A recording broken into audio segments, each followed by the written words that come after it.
Hey guys, welcome to another session of Epic 7. So, I haven't made a video in a really long time. No excuse for it, and it's been kind of like my intro for every video, so I won't get into it. Long story short, I am moving right now. It's like a significant move.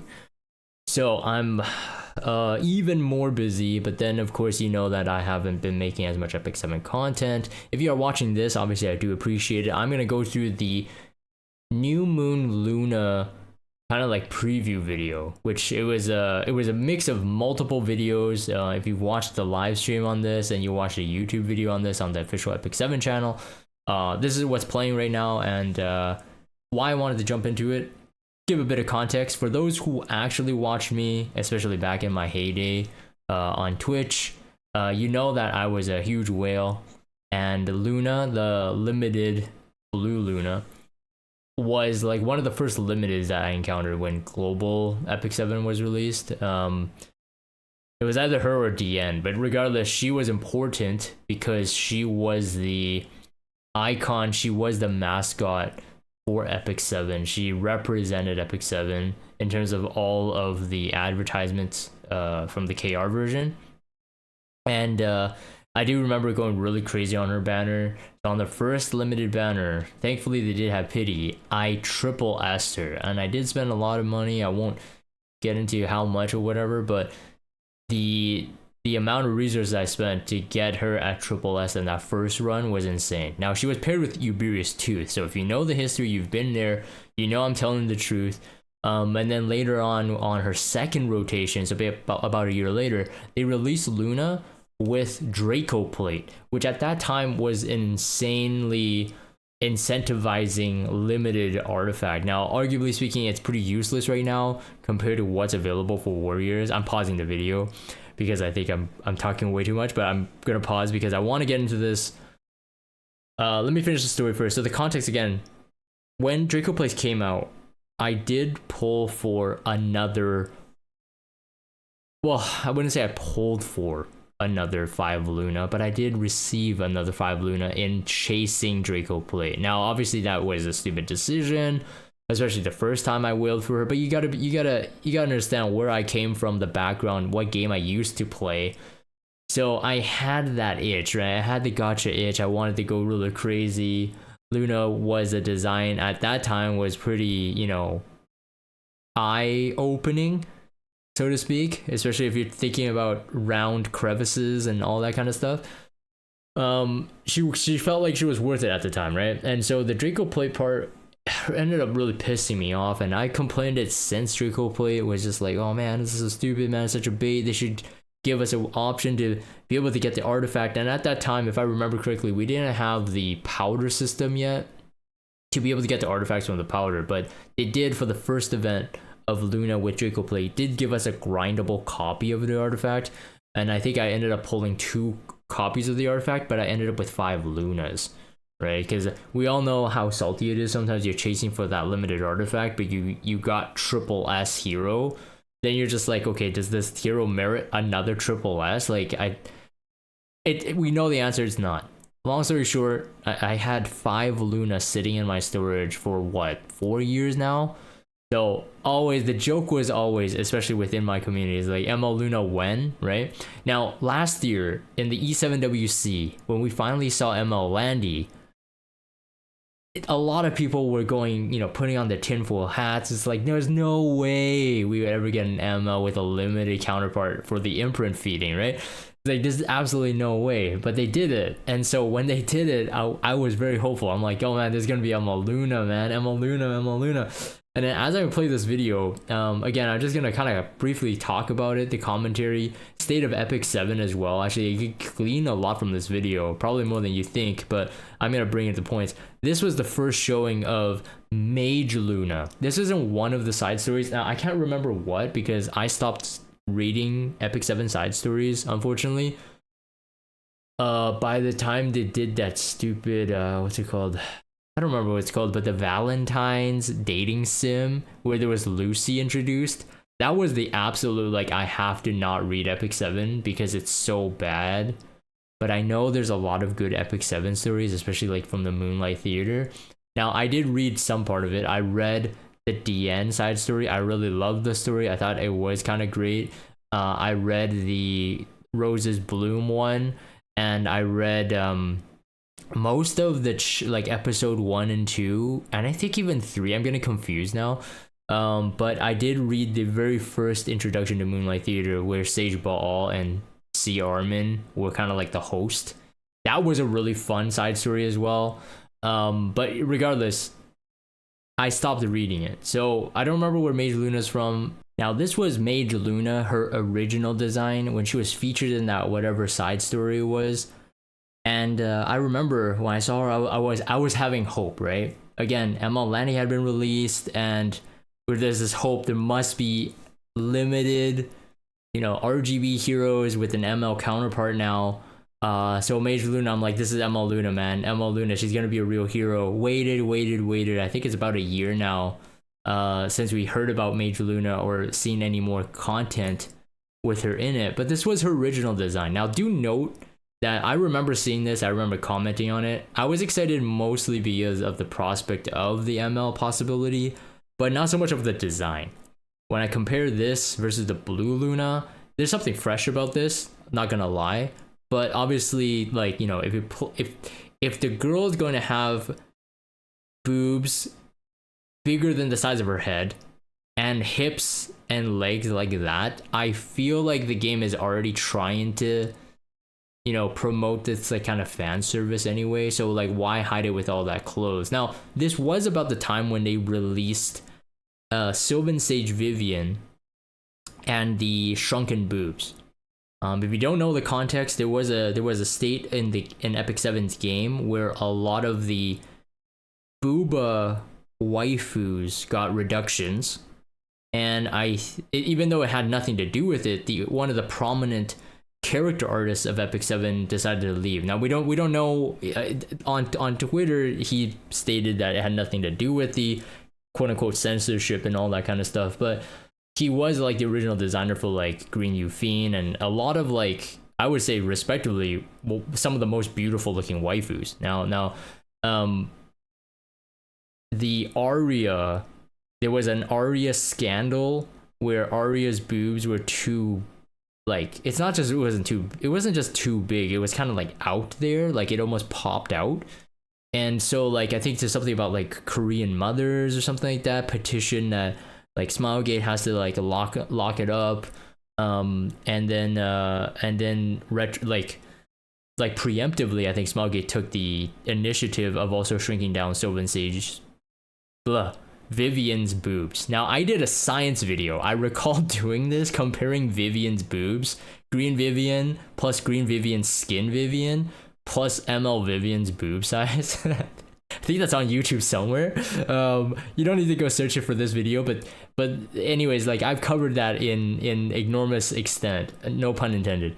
The design here definitely seemed a bit flaccid for me.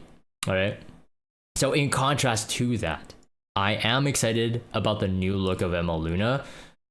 It is a lot more like back to Epic 7 of what they were capable of.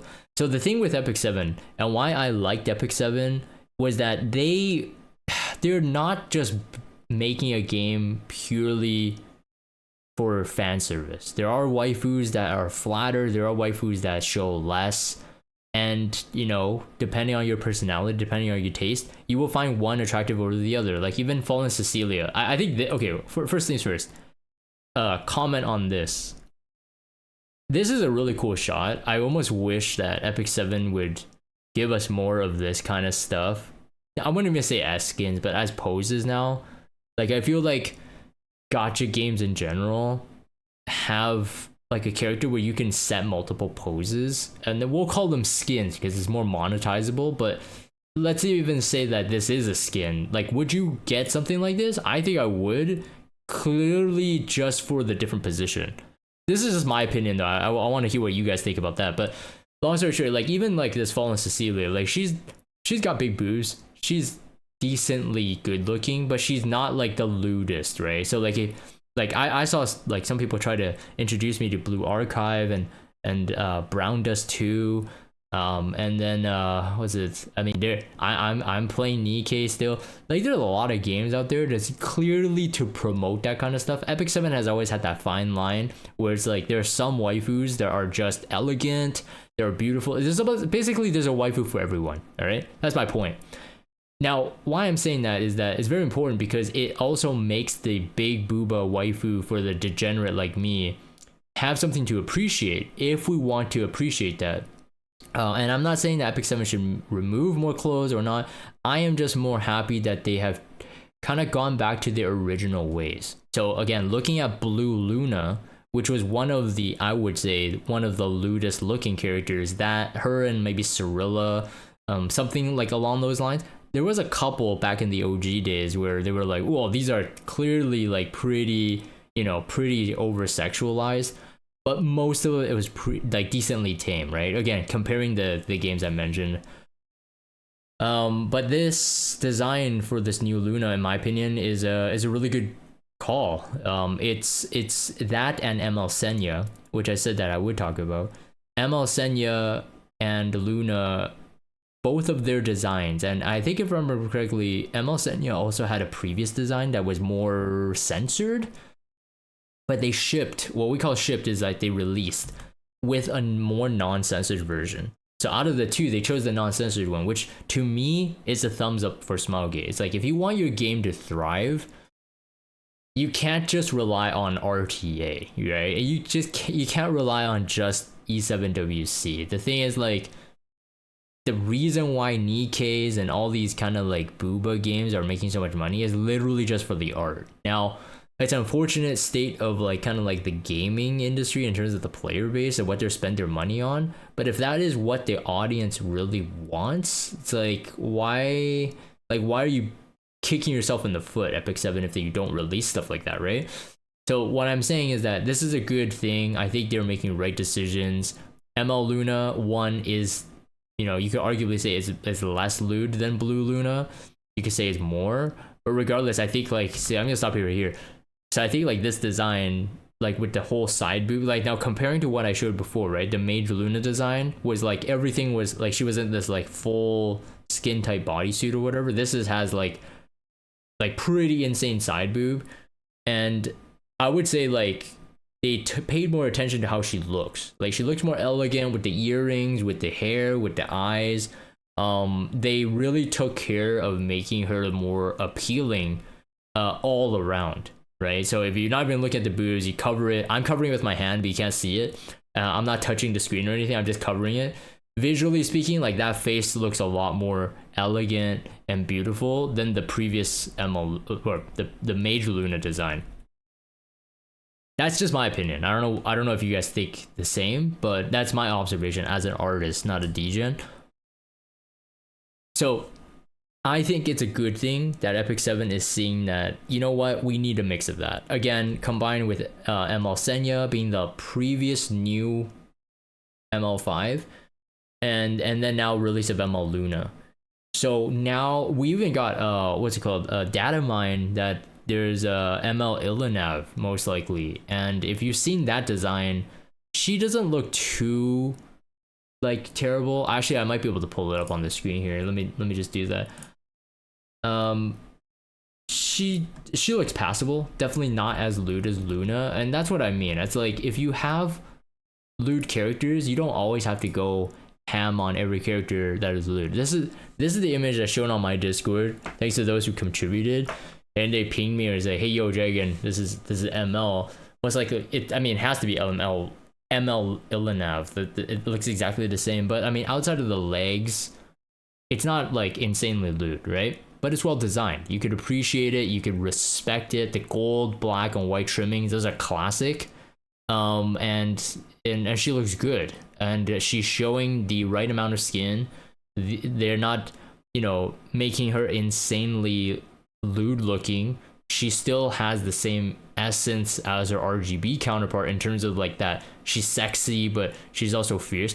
So I like the direction that Smilegate is going again, where they're not caring about the over censorship. And in fact, I think that at a fundamental level, they always wanted to be this, But it's just again that little hiccup I think about a year ago with the Korean moms or whatever. And forgive me if I'm getting that wrong. This I'm going off recollection, or the group of people who wanted to censor Smilegate because their kids were playing Epic 7 on their phone, but yet they don't censor other things that are worse. And I mean, if your kid has a phone and you don't want them to look at this stuff, like, isn't that kind of like a parenting issue? I'm not gonna get into that, but either way, I feel like Epic 7 is going on their stride.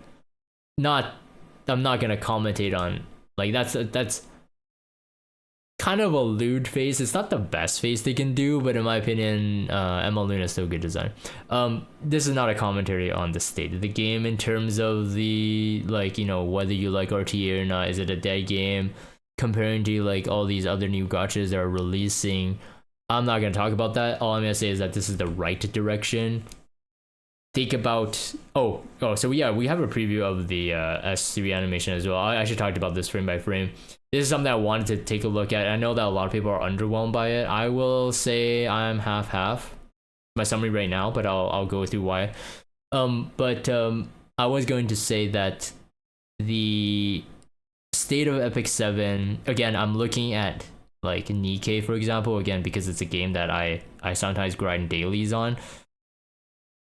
The amount of money they rake in with, come on, you gotta be real. Like, if you play that game, there's like zero gameplay. And it's realistically, then that deduces down to that the players are playing it or quote unquote buying stuff because of like literally the art, right? So like if Epic 7 wants to have the in-between of the kind of like dungeon crawling, like chasing good loot and then having PvP, that's all fine. But I think if they want to expand their market, they definitely need to hit all the demographics or consider all the demographics. Let me put it this way.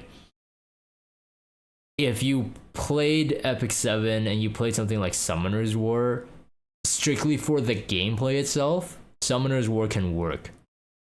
I've never played it before, but I know that they're quite similar.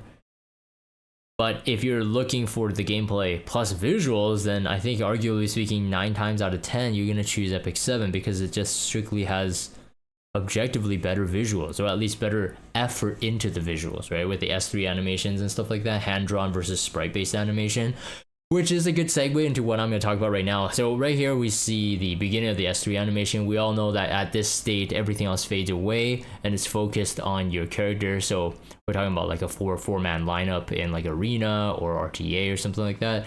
In this showcase, obviously everything fades to black, and then we have sprite-based animation right here. I do kind of like this zoom is probably, this zoom is just a transition though.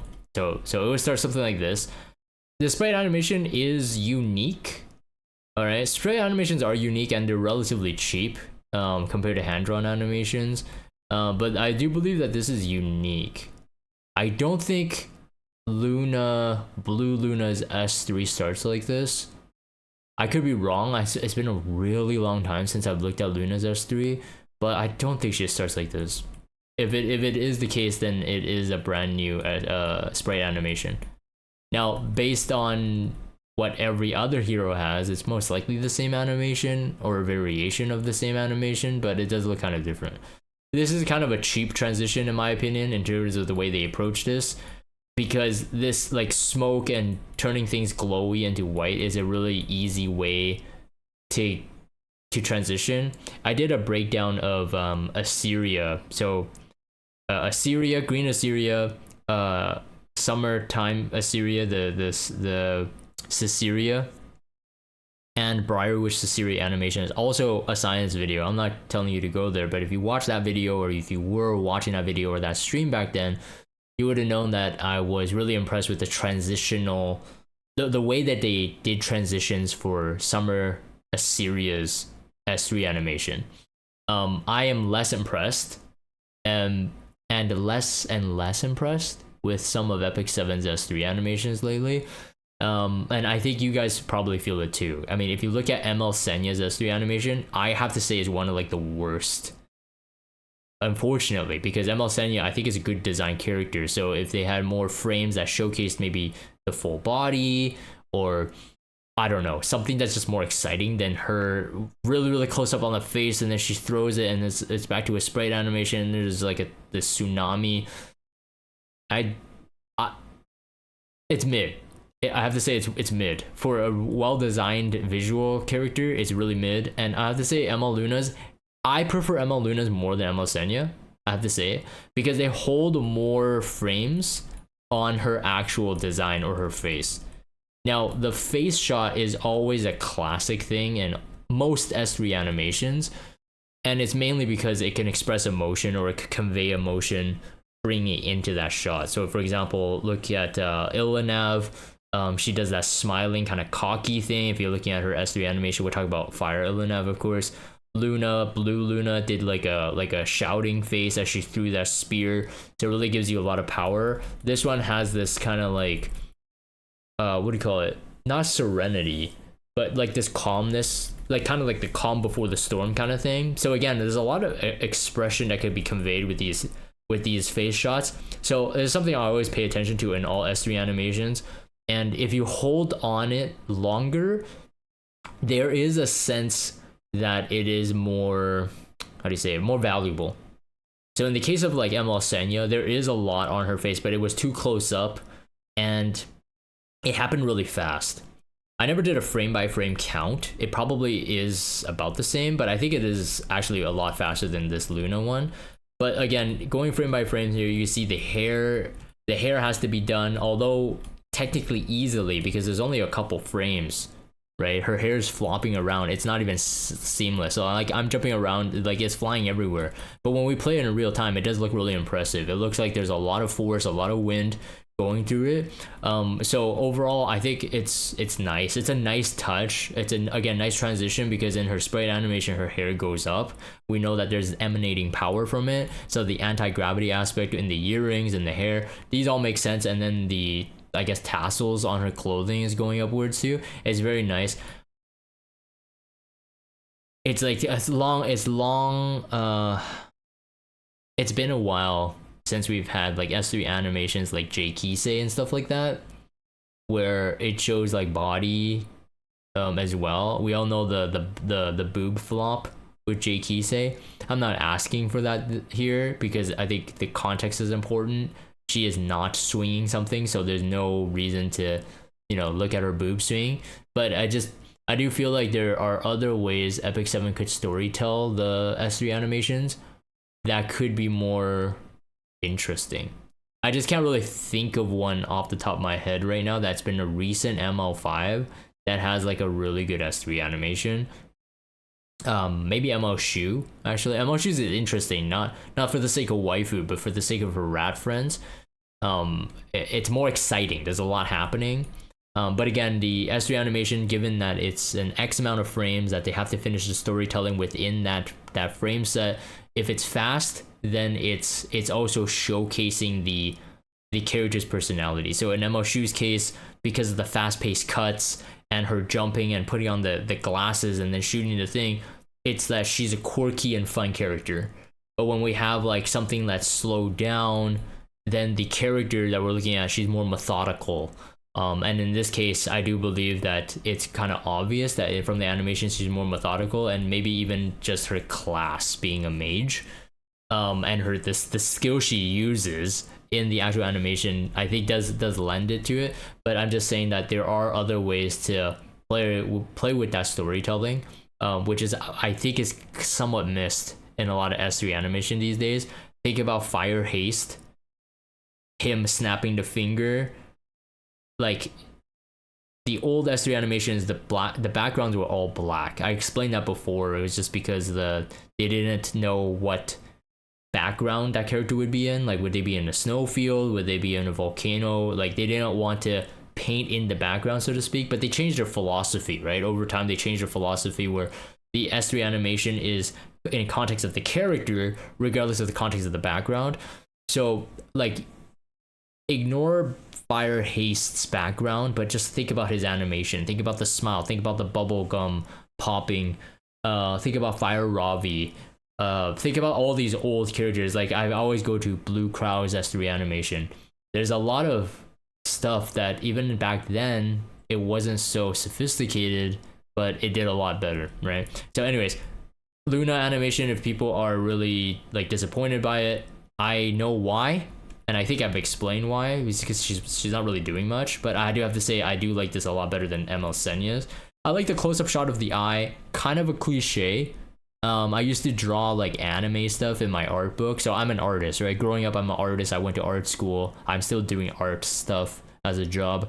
I always did close-up of the eye. It's one of the things when you're doing anime drawing, it's you're always really focused on the eye, because the eye is the window to the soul, expresses a lot of emotion. This is where it kind of cuts into this kind of cheap realm. Again, we're going to the sprite animation, so you can see the quality of the hand. This actually looks like, actually, sorry, my bad. The hand is definitely like hand drawn, but you can see the fidelity of the hand as well, like compared to like back here. You know what I mean? Like the detail of the line work is very, very different. So I think in a way, actually, this is probably still sprite based animation based on how they build the engine, but instead of like it being like, you know, a sprite in terms of like the arms and legs of like a marionette puppet, it's just a couple frames of a flat 2D image. And I think that's what's happening here. The kind of like the low contrast art, you know, it kind of makes sense again with the high glow. You're not gonna see too much detail, so I mean the hand being blown out in terms of fidelity, I think I can accept it. They try to make it glowy and contextual to what's happening in the background, which is based on their sprite engine, because the FCC there is gonna be replaceable with another character, so this is now in their sprite engine, and all this kind of stuff. Like you see that there's like a pixelation. You can't see my mouse, but I could probably draw a really quick snippet as I usually do. There's a pixelation along the edges here, and that's them like basically taking a PNG. I'm gonna say PNG. They probably convert it into some kind of other file format, but either way, this PNG, they scaled it up in order to do the animation. There's a lot of like scale up animation as well. But again, if you've watched my art breakdown videos, you know that.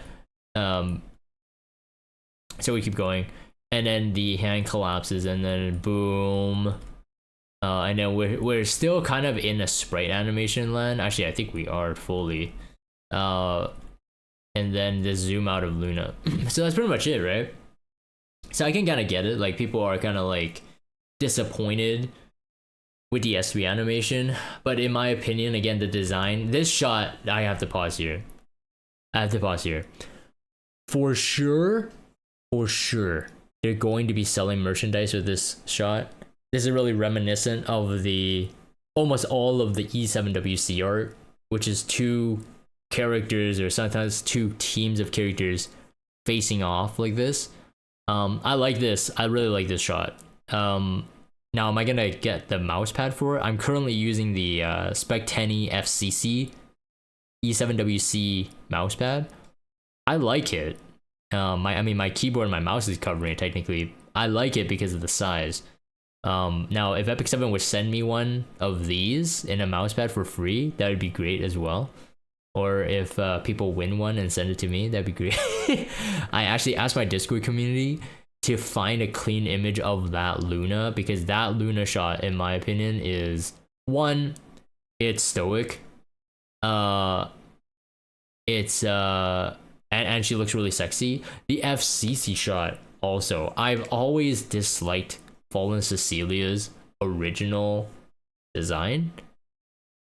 I always thought that the white tights were too much like pajamas, and but this whole series that I'm talking about in terms of this video, with the different angles and the hand-drawn animation and the quote-unquote anime parts, brought a new light. I definitely think that Fallen Cecilia is slightly more attractive, but again, I think nothing compared to ML Luna here.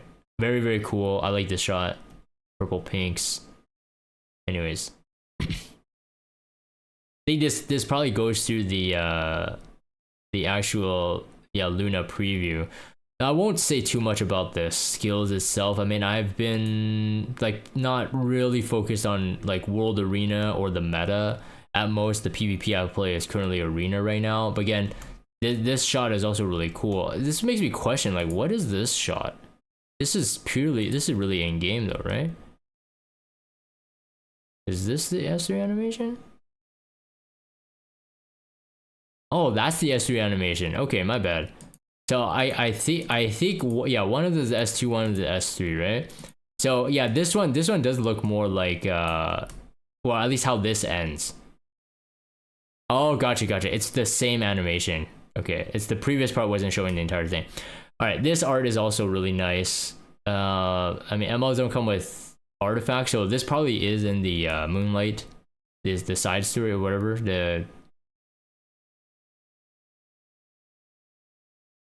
Yeah, this part explained Luna. I will say though, okay, I'm gonna play this animation kind of like not repeatedly, but I'm gonna play a couple times. I will say that the shaking on this is a bit drastic. It does remind me of, again, like what Brown Dust does, what these other Coomer games do, where they have like the idol pose, have the girl like shaking crazy. Now again, like I said, this is going back into what Epic 7 came up with, right? When Green Silk was released, I did talk about it. I don't think I made an official video about it, but her boobs are anti-gravity and they both wiggle at a different pace. So like in terms of like if the right boob is going up, the left boob is going down, and then vice versa. You know what I mean? So like it is like anti-gravity or something like that. It made zero sense. This kind of reminds me of that again, but looking at so many other gacha games that focus on the jiggle, this does feel kind of cheap. I don't know if there's a way to get around it.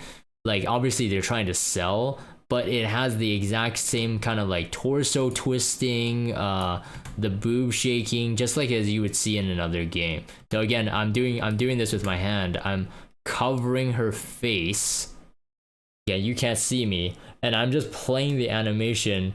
I'm also like one eye closed, so that's why I might be talking a bit weird.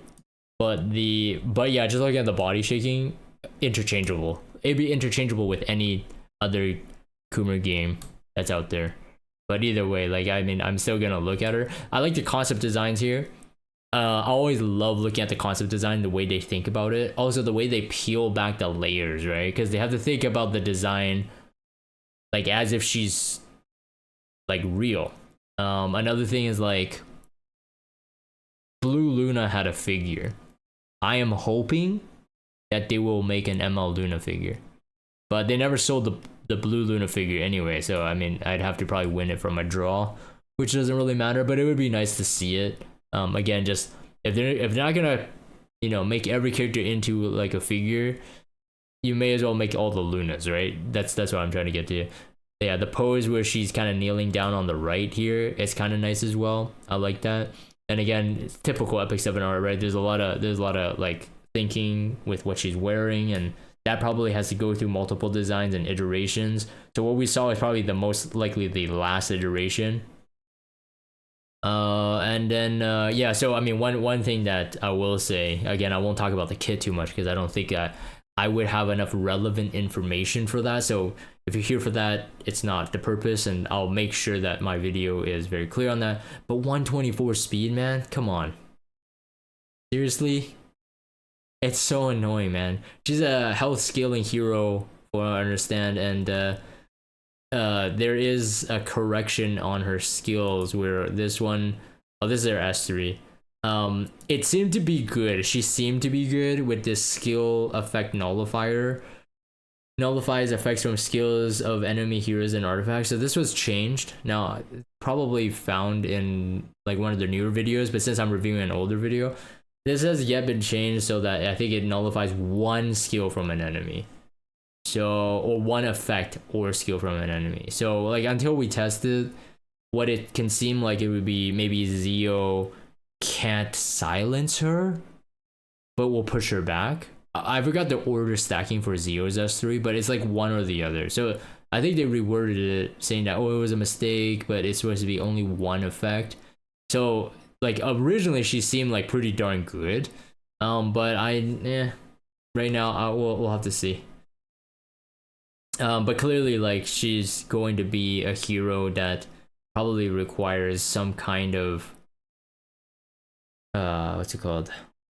Yeah, so I think even in this it answered. Realistically, if that writing is the case, that it only removes one effect, then this would kind of make sense, right? Because so Peyra's first effect is to strip, I think. So if it says immunity, skill effect nullifier, I think the stack is that the skill effect nullifier would be the strip part. So it ignored the dispel. Is it called dispel? We call it strip, right? So stripping the immunity. But then since the immunity can't be stripped because of the skill effect nullifier, then the unbuffable and the restrict debuff can't go on. And I think that makes sense. So in terms of like, the video is not misleading, it probably already functioned that way. And what Epic 7 said literally was the case, is that the skill was wrong. So again, I think that should have read, again, I'm using this off the top of my head, it would nullify one skill or one effect or skill from the enemies. Sorry, one effect from skills of the enemy heroes and artifacts.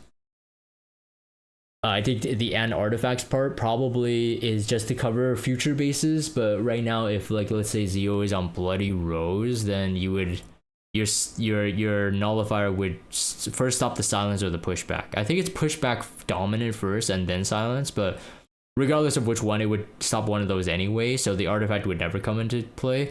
But I think the artifact is just to cover future bases of it, because in and of itself, the skill effect nullifier is a new mechanic for one, but it's also pretty broken.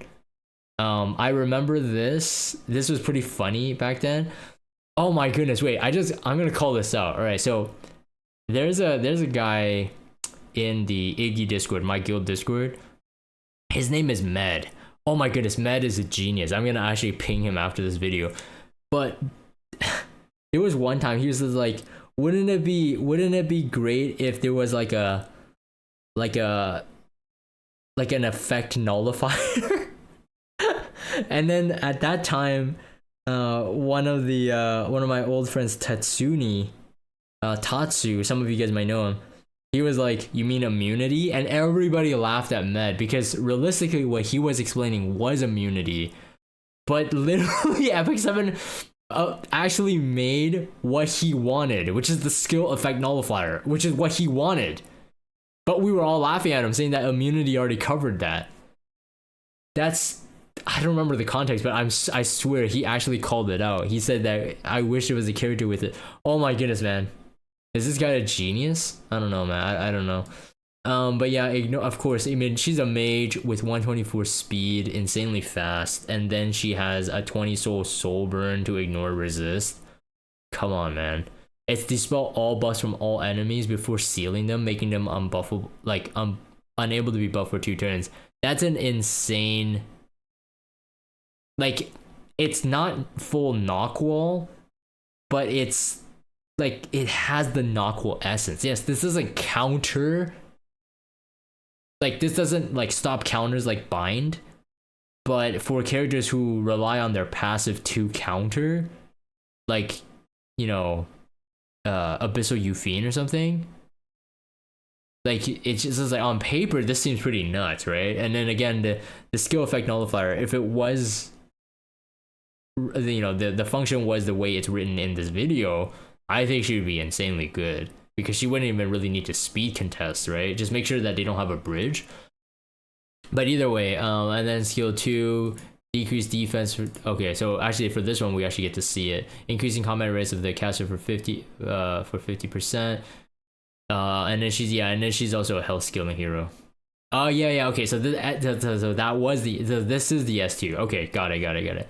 I wanted to see that just for knowing the difference between the S3 and S2. I think you know what, going back here, I think the S2 animation, no cap, is arguably as good or maybe even better than the S3. Yes, like you don't hold on her as long, and it makes sense, right? Because like, but like the pose and then just even the dynamic. So this okay, this sprite animation is reused. This S2 sprite animation, this is the Luna animation. There's a variant. I know that Blue Luna doesn't crouch and look like that exactly, but it's very similar. So this is the variant where, oops, I accidentally maximized my screen.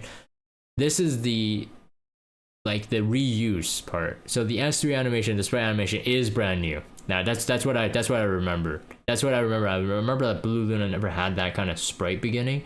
But yeah, this one, like this looks pretty good, I have to say. This is sprite animation clearly too. I don't know if it goes through in terms of the video quality, but there is pixelation that is sprite based.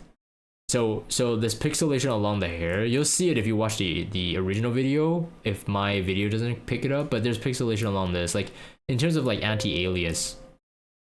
And even though the hair kind of moves, I double click, you know what, I should frame by frame it. The hair kind of moves. This is all what we call sprite based animation. So like the hair is in a couple parts, the face is in like one part, and so it's like kind of like faking hand drawn animation. So it's not as high fidelity in terms of it's not frame by frame, but it does get the job done. And like I said, like with the glows, with the post effects that they have on here, it really does sell it almost like a second S3 animation. So I have to say, like even this close up, right? You can see the quality of it and how it snaps. So it's literally just a PNG. So I'll have to say this then.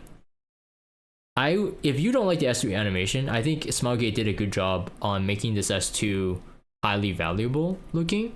And even like just the spear going through this, like it's not the best of quality, but it's passable, and it's probably a lot better quality than most other gacha games like attack animations, if I'm gonna be fair. So I'd say like combining the S2 and S3, you gotta give them credit that I think they took care of Emma Luna. They made sure that she's actually pretty hype, and I think she merits that, right? Not only being a limited RGB ML counterpart, but also being an E7WC representative. I think it kind of makes sense. I think they should. If she performs underwhelming, here's my prediction. I think they're gonna buff her. ML Landy, if I remember correctly, she never had to be buffed to be crazy good. And I don't think Luna here is as good as ML Landy. So if she underperforms, I don't think she should be OP. I think it's fine that E7WC MLs don't need to be OP for every single one. Otherwise, you're just going to have an issue with the meta. But I do think that if she performs underwhelmingly, Smilegate will hot patch her and make her slightly more. Like, they might literally... Yeah, you heard it here first. They might literally patch it so that the skill effect nullifier does work for all skills and all effects.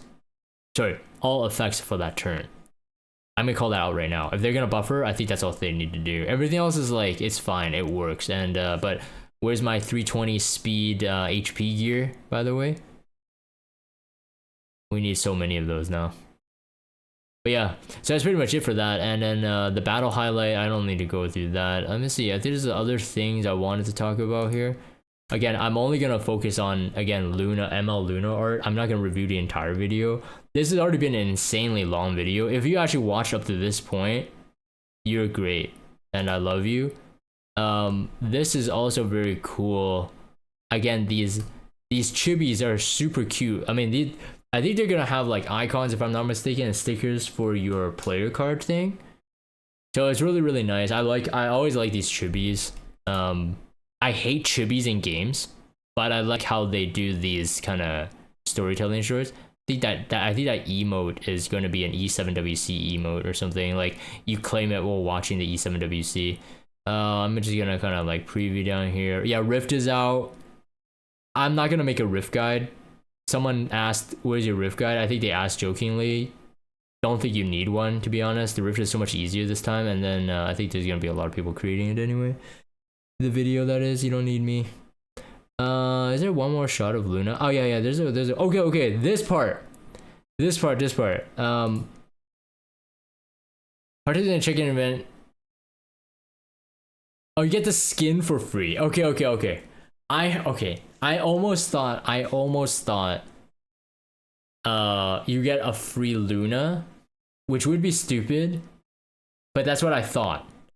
And I would have been pissed, but I'm not so much pissed. But you get this free skin. Now, I'm gonna say this. I like this idea of the skin. You know what? This is exactly what I said with FCC, right? With that beginning shot where I said, like, wouldn't it be cool if they just had skins, but they're just different poses? You just make them cheaper or something. Like, I think people would love that. Epic 7 has been like literally giving up free money by not creating skins.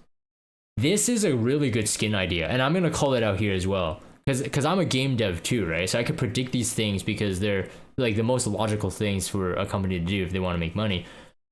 They always had an issue where that they couldn't do a skin, or they didn't want to do a skin because the skin would require an S3 animation to be quote unquote redrawn.